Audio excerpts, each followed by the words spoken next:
Voy a cantar yo ahora el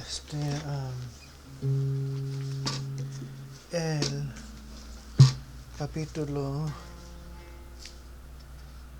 7 de 1 de Corintios, este día 7 de julio, año 2022, versículos 1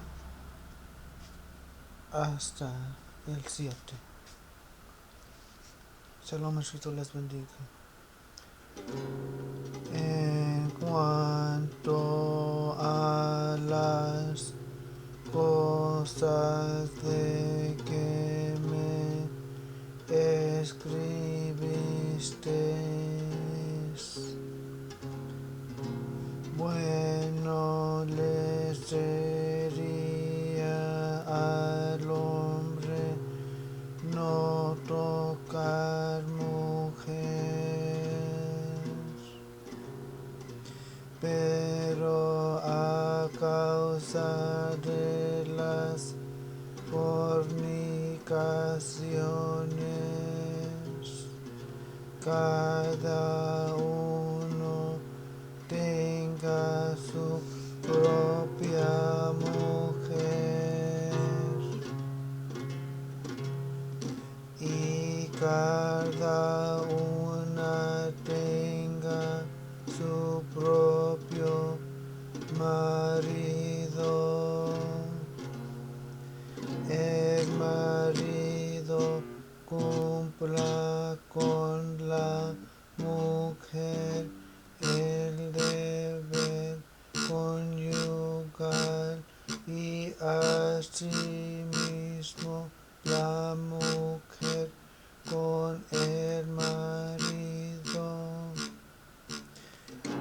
La mujer no tiene potestad sobre su propio cuerpo, sino el marido, ni tampoco tiene el marido potestad sobre su propio cuerpo, sino la mujer.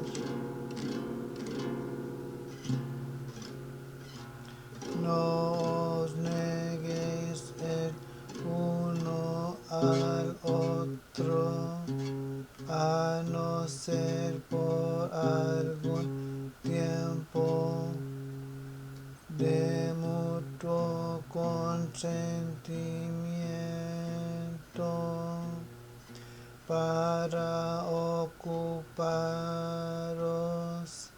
sosegadamente en la oración y volver a juntaros en uno, para que no os tiente Satanás a causa de vuestra incontinencia.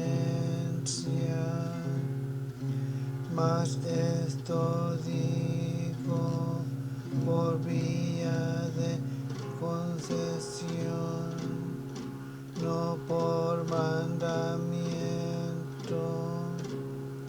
Quisiera bien que todos los hombres fuesen como yo,